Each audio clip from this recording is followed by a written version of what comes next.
Railway track पर साजिश की खबर है। अजमेर में ट्रेन को डीरेल करने की कोशिश की गई है। 2 जगहों पर ट्रैक पर सीमेंट के ब्लॉक देखे गए हैं। फुलेरा से अहमदाबाद जा रही मालगाड़ी इसी से टकरा गई। ब्लॉक को तोड़ते हुए आगे निकल गई ट्रेन। अज्ञात लोगों के खिलाफ अब केस दर्ज कर लिया गया है। देश में अलग अलग हिस्सों में ये घटनाएं सामने आ रही हैं। ट्रेन का डीरेल हो जाना, डिब्बों का अलग हो जाना, और इन्हें जब जांचा परखा जाता है तो उसके पीछे साजिश की बू आती है। उत्तर प्रदेश में 1 महीने के भीतर 3 बार ऐसी घटना हो चुकी है जहां पर ट्रेन को पलटाने की कोशिश हुई है, ट्रेन को नुकसान पहुंचाने की कोशिश हुई है। और अब कानपुर का जिक्र कल दिन भर चलता ही रहा, और अब अजमेर से ऐसी खबर है जहां पर ट्रेन को डीरेल करने की कोशिश हुई है। 2 जगहों पर ट्रैक पर सीमेंट के बड़े बड़े ब्लॉक देखे गए। फुलेरा से अहमदाबाद की तरफ ये मालगाड़ी जा रही थी, अचानक से टकरा गई। ब्लॉक को तोड़ते हुए ट्रेन आगे निकल गई। लेकिन इससे पहले हमने देखा ट्रैक पर, ये यूपी की बात मैं कर रही हूँ, जहां पर 1 महीने के भीतर 3 ऐसी घटनाएं सामने आई हैं जहां पर बड़े बड़े बोल्डर को ट्रैक पर बांध दिया गया, यानी कि यहां ट्रेन दुर्घटना कराने की कोशिश हुई। साथ ही साथ जानकारी ऐसी भी थी कि यहां लकड़ी का एक बड़ा टुकड़ा रख दिया गया। और जो कल की सबसे ताजा घटना है जहां पर एलपीजी गैस सिलेंडर को ट्रैक पर रख दिया गया। बोतल पास में थी जिनमें पेट्रोल था, और कुछ सफेद पाउडर जिसे बारूद कहा जा रहा है वो भी वहीं से मिला है। ऐसे में जांच अब चल रही है। 6 संदिग्ध लोगों को हिरासत में लिया भी गया है। अभी उत्तर प्रदेश में एक के बाद एक घटना हुई, 1 महीने में 3 घटना हुई, और अब अजमेर से भी ऐसा अपडेट सामने आ रहा है। जावेद खान इसको लेकर जुड़ गए मेरे साथ में, इंडिया न्यूज संवाददाता अजमेर से लाइव। उनसे हम बात कर लेते हैं, इसके बाद बाकी मेहमानों का भी रुख करूंगी। जावेद, सबसे पहले बताइए क्या जानकारी इस घटना को लेकर? देखिए, मैं आपको बताना चाहूँ कि मामला अजमेर के निकट है। लगभग 12 से 15 किलोमीटर दूर एक गांव पड़ता है सरादना।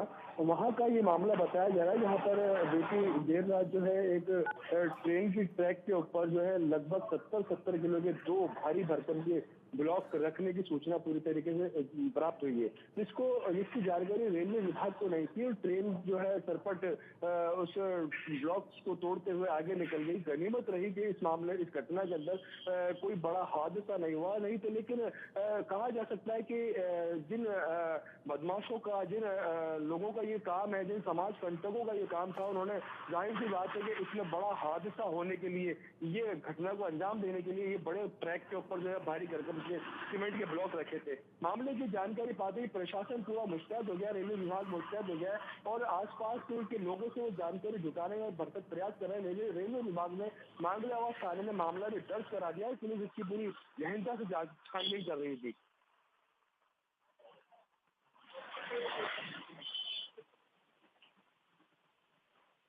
जावेद, आप बता रहे हैं कि किस तरीके से अजमेर में ये घटना घटी, और इसके बाद कई सवाल अब उठ रहे हैं।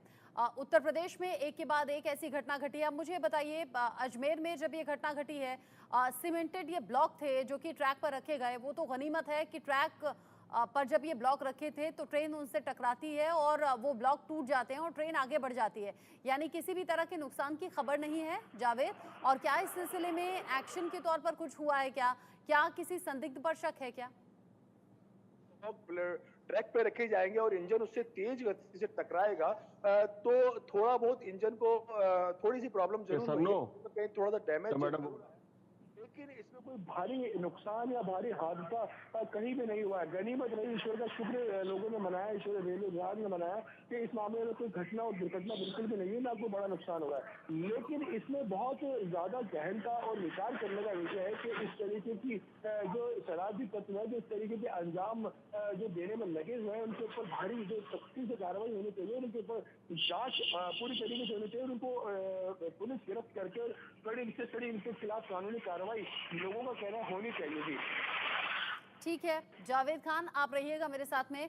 आगे जो अपडेट होगा आपके जरिए दर्शकों तक पहुंचाएंगे। आपके अलावा मेरे साथ में खास मेहमान भी जुड़े हैं, उनका रुख करूं, लेकिन उससे पहले एक बड़ा अपडेट है। कानपुर रेलवे ट्रैक की साजिश का आतंकी कनेक्शन भी सामने आ रहा है। आतंकी फरहतुल्लाह गोरी का ऑडियो। फरहतुल्लाह गोरी ने जहां पर ट्रैक पर साजिश की बात कही थी, फरहतुल्लाह गोरी स्लीपर सेल को एक्टिव कर रहा है, ऐसी जानकारी भी है। फरहतुल्लाह के ऑडियो के बाद ट्रेनों के खिलाफ साजिश की ये बात सामने आई, यानी कि ये जो घटनाएं एक के बाद एक हो रही हैं, ऐसा हो सकता है कि इसके पीछे कोई आतंकी कनेक्शन हो, क्योंकि ये ट्रेन से जुड़ी हुई घटनाएं और फिर फरहतुल्लाह का ये ऑडियो सामने आना जिसमें ट्रेनों के खिलाफ साजिश की बात कही गई है। अब ऐसे में आतंकी कनेक्शन अगर है और ट्रेनों को नुकसान पहुंचाने की कोशिश और जिस तरीके से ये पूरी प्लानिंग हुई है, ये मालूम होता है कि ये ज़्यादा से ज़्यादा नुकसान के इरादे से थी, क्योंकि कल की ये जो घटना घटी है, जहां और जिस जगह घटी है आसपास सुनसान एरिया था, यानी बड़ा नुकसान पहुंचाना था। बारूद वहां से मिला, पेट्रोल की बोतल वहां से मिली, गैस सिलेंडर से ब्लास्ट करवाना था और जो पेट्रोल वाली बोतलें थी उसमें बाती भी लगी हुई थी, यानी पूरी तरह से प्लानिंग थी।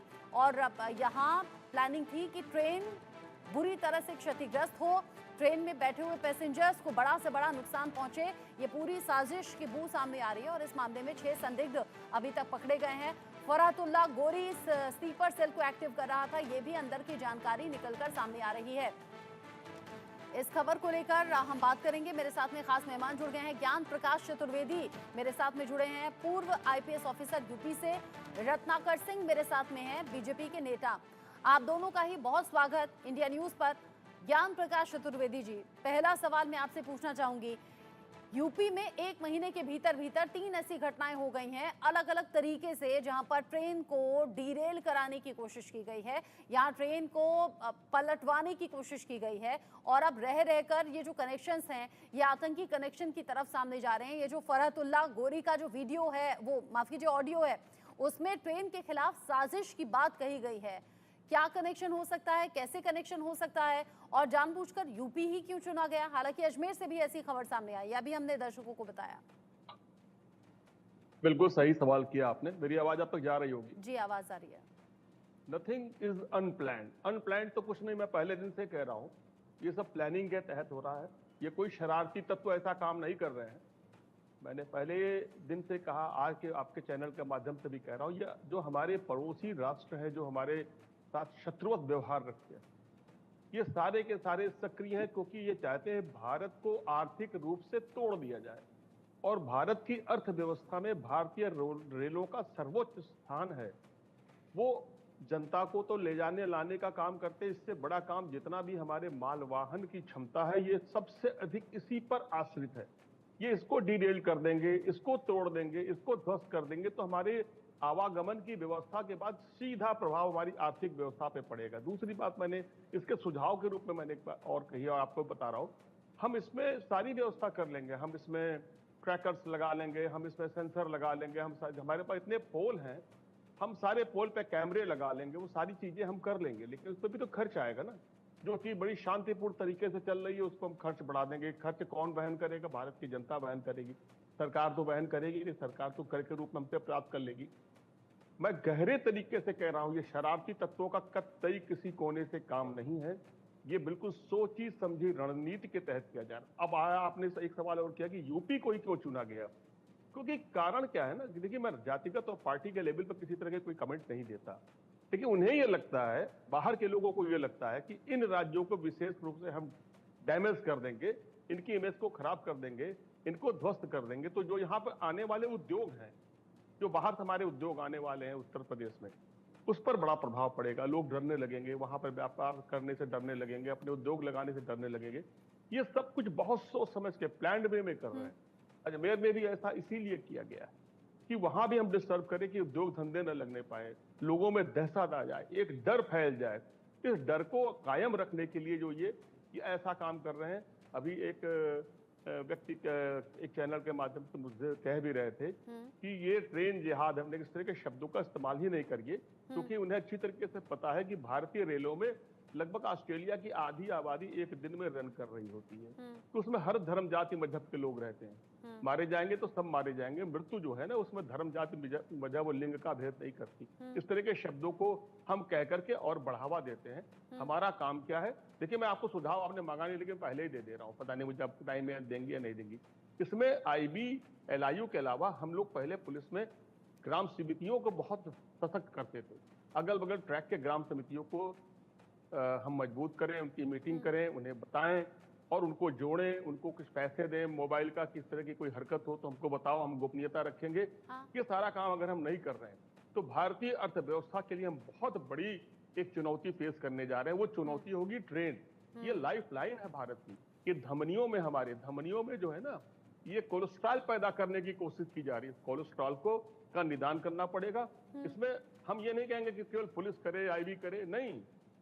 भारत की जनता कंज्यूमर नहीं है। हाँ।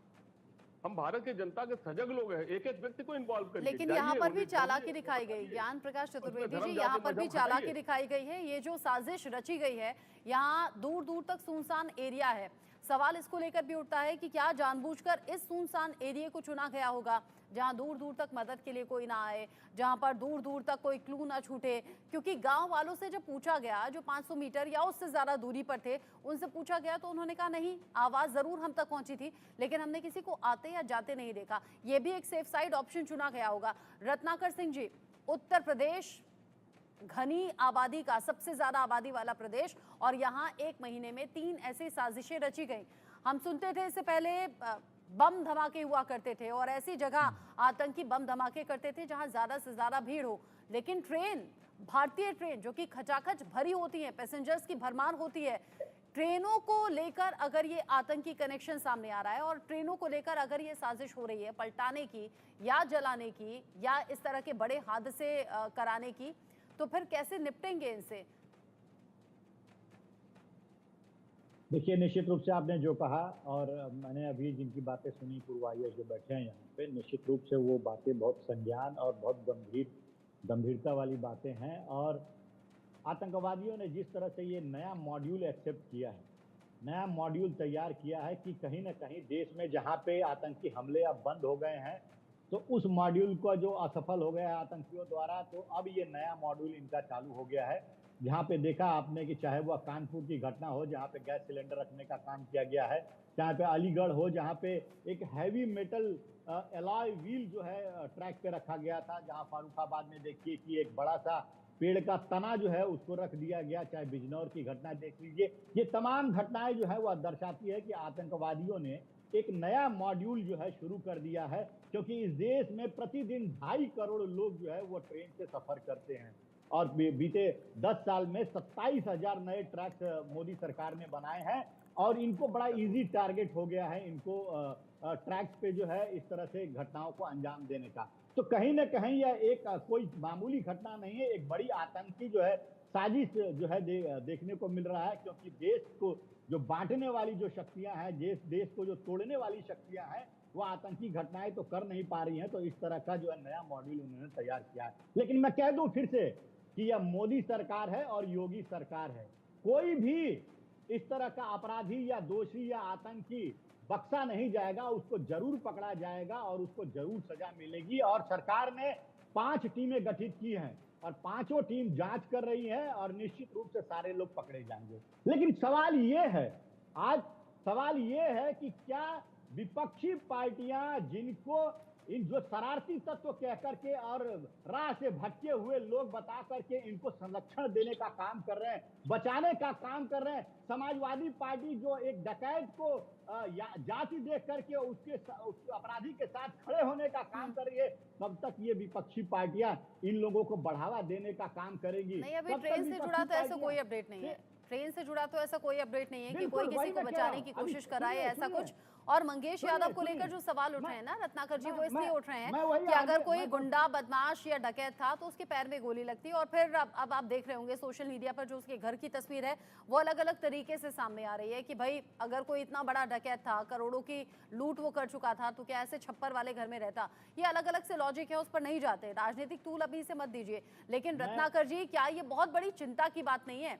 क्योंकि हम अभी गर्व से कह पाते थे कि देखो इतने सालों से कोई बम धमाका नहीं हुआ, पहले ऐसा खतरा रहता था, लेकिन ट्रेन जहां से आम लोग लगातार सफर करते हैं, और संख्या आपने अभी बताई इतनी भारी तादाद में जब भारतीय रेलों में लोग सफर करते हैं, और अगला टारगेट अगर आसान इजी टारगेट आतंकियों को ट्रेन लग रहा है, तो फिर यहाँ बहुत ज्यादा सावधान रहने की और साथ ही साथ ऐसे लोगों के बारे में पता लगाने की भी जरूरत है।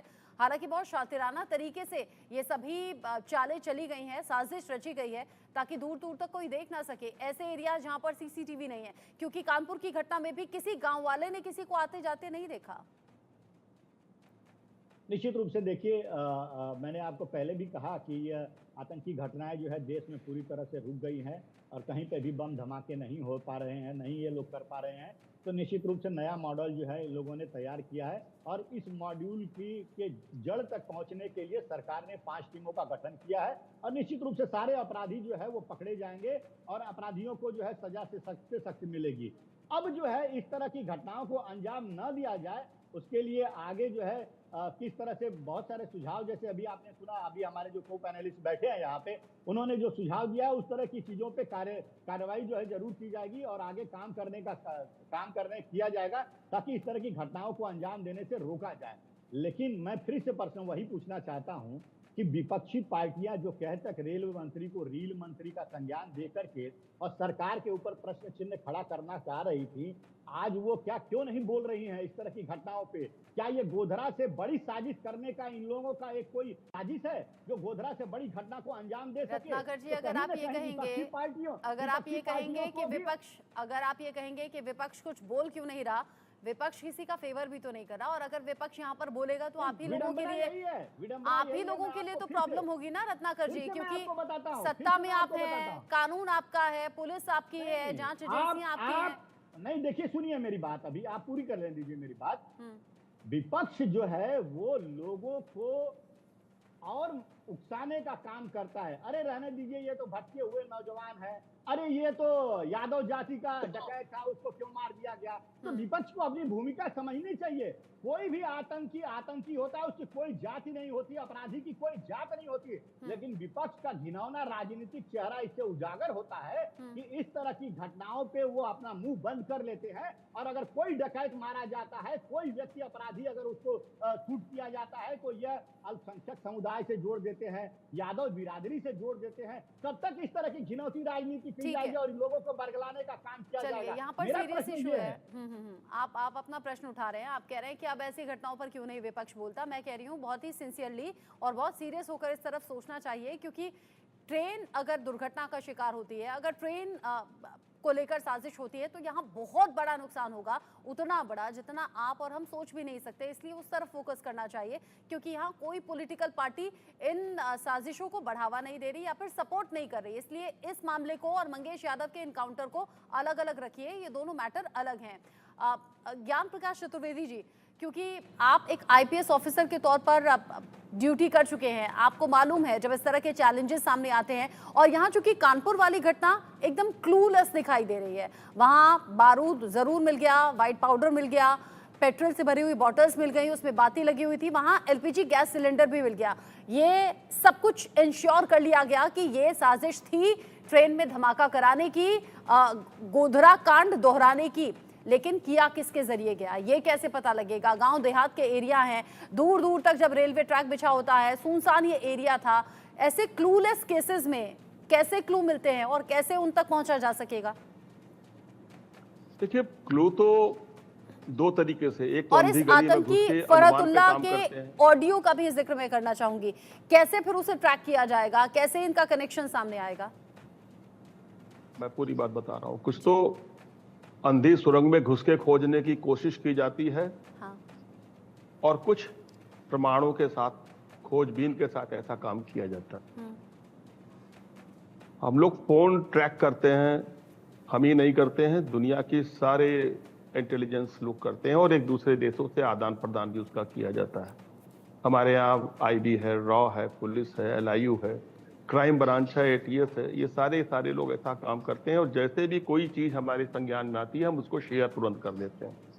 एक तरीका तो ये है, जैसे अभी आपने ये बताया कि गोरी का ये ऑडियो मार्केट में आया है, इस तरीके से ऐसे लोगों को चिन्हित किया जाएगा, इनके तमाम सूत्रों को पता किया जाएगा। देखिए, कानपुर के मामले में एक बात आप ध्यान दीजिए, वो बहुत ही ईश्वर की कृपा रही है, वो बिल्कुल मामला बहुत हल्के में निपट गया है। अगर उस सिलेंडर को पटरी के नीचे लगा दिए होते वो लोग और उसका ब्लास्ट करते तो कितना बड़ा हादसा होता। तो ये तो अधकचरे लोगों द्वारा किया गया काम है और इन्हें बड़ी आसानी से पकड़ा जा सकता है। हाँ। लेकिन जो टॉप लेवल के लोग होते हैं, जो भारत में या बाहर बैठे हैं, उन्हें पकड़ना बहुत कठिन होता है, उन पर काम करना बहुत कठिन काम होता है। आपका ये सवाल, ये कहना कि कैसे कंट्रोल पाया जाए, हाँ। कंट्रोल पाने के लिए फिलहाल तो हमें मैनुअल काम करना पड़ेगा। यानी ज्ञान प्रकाश जी, क्या आप ये कह रहे हैं, आपने कहा अधकचरे से लोग हैं, यानी कि जो साजिश रची गई ये पुख्ता तरीके से नहीं रची गई। अगर दूसरे तरीके से रची जाती तो शायद ये साजिश कामयाब हो जाती। आप कह रहे हैं कि उतने ट्रेंड नहीं है, पकड़े जाएंगे। मेरी बात को समझे, मेरी बात जी जी। जो टॉप लेवल का माइंड है वो तो अधकचरा नहीं है, काम करने वाले रॉ हैंड है, वो उन्हें बहुत कम पैसों में हायर कर ले रहे हैं कि आप इस काम को ऐसे करो। उन्हें उसकी ट्रेनिंग नहीं है, अगर ट्रेनिंग होती तो दूसरे तरीके से करते। अनट्रेंड लोग हैं, इसलिए आराम से पकड़े जाएंगे। अनट्रेंड हमेशा आराम से पकड़ा जाएगा। ये नए चोर हैं, नए चोर बहुत जल्दी चोरी करते पकड़ लिए जाते हैं, लेकिन जो शातिर होते हैं, जो प्लानर, उन्हें पकड़ना बहुत कठिन है। जंगल में यहां से लेकर के हम कैमरे लगवा देंगे, हम सेंसर लगवा देंगे, ये सारा काम होगा। आप देखिए आने वाले समय में हमें करना पड़ेगा, भारत की अस्मिता की पहचान के लिए ये सारा काम करना पड़ेगा। लेकिन इन्हें पकड़ने के लिए तो बहुत बड़ा काम करना पड़ेगा। ये बैठे बैठे किसी एक आदमी के जो स्टेटमेंट दे रहे हैं, जो गोरी हुए, वो नहीं है। इनका दिमाग कहीं और से आ रहा है, इनके ये शब्द नहीं है, वो शब्द कहीं और से लाए जा रहे हैं। उनको पकड़ना पड़ेगा, उनको ध्वस्त करना पड़ेगा। उसके लिए भारत सरकार निश्चित रूप से जो हमारी एजेंसी से काम कर रही होंगी, इस समय सक्रिय हो गई होंगी।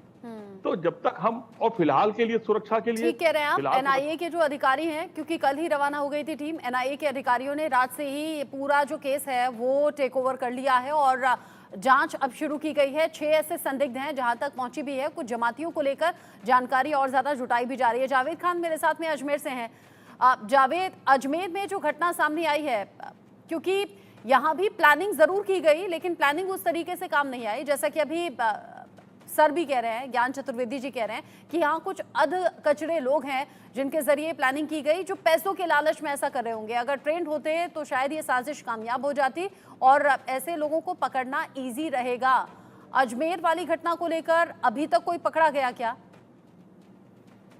देखिए, जाहिर सी बात है कि जिन्होंने भी ये हरकत की है वो पूरी तरीके से ट्रेंड नहीं थे और ये लोग आदतन भी नहीं थे। ये बहुत जल्दी शीघ्र, पुलिस का भी दावा है, रेलवे पुलिस का भी और स्थानीय मांगलेवास पुलिस का भी दावा है कि इसको बहुत जल्दी इसका खुलासा होगा और बहुत जल्दी पुलिस की गिरफ्त में ये लोग होंगे। क्योंकि अगर इन लोगों ने इतनी प्लानिंग से काम किया होता तो शायद इनकी जो नापाक कोशिश है वो कामयाब हो जाती, लेकिन कहीं ना कहीं इन्हों से कोई चूक हुई है और चूक का जो फायदा है रेलवे पुलिस को पूरी तरीके से संभलने के लिए, फरहतुल्लाह के ऑडियो से कोई कनेक्शन हो सकता है क्या?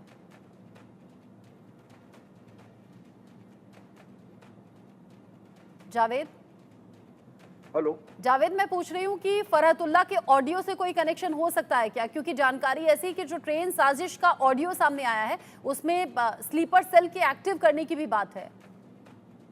देखिए, ये अभी इस वक्त जो है, ये जो घटना अजमेर में हुई है, ये पहली बार इस तरीके की घटना का अंजाम यहाँ पे दिया गया है और अभी पुलिस और जितनी भी इंटेलिजेंसी है वो सब पूरी तरीके से बहुत गहनता से इस मामले में लग गई है। टीम में सारी लग चुकी है। अभी जिस तरीके से फरहतुल्लाह की जिससे आप बात कर रहे हैं कि उसके ऑडियो का मामला इससे जुड़ा हुआ है या नहीं है, वो सारे एंगलों से पुलिस जो है जांच कर रही है। पुलिस की सबसे पहली प्राथमिकता है कि किन लोगों ने इस तरीके की जो घटना को अंजाम देने का प्रयास किया। सबसे पहले ये उसके गिलेबान तक पहुंचना चाहती है पुलिस और उसके पश्चात जो सभी जो है जो सबूत है वो इकट्ठा करेगी और उसके बाद ही इस मामले का खुलासा किया जाएगा। क्योंकि अभी इस मामले में पुलिस कुछ भी कहने के लिए कतरा रही है। फिलहाल अभी मांगलेवास थाने में अगर कानपुर में एनआईए की टीम देर रात पहुंची है, अधिकारियों ने अगर ये केस टेक ओवर कर लिया है, ज्ञान प्रकाश चतुर्वेदी जी, अगर छोटी मोटी घटना होती तो शायद एनआईए की एंट्री भी नहीं होती, लेकिन अगर एनआईए की एंट्री इस पूरे केस में हुई है, अगर जांच एनआईए के अधिकारियों के जरिए हो रही है, इसका मतलब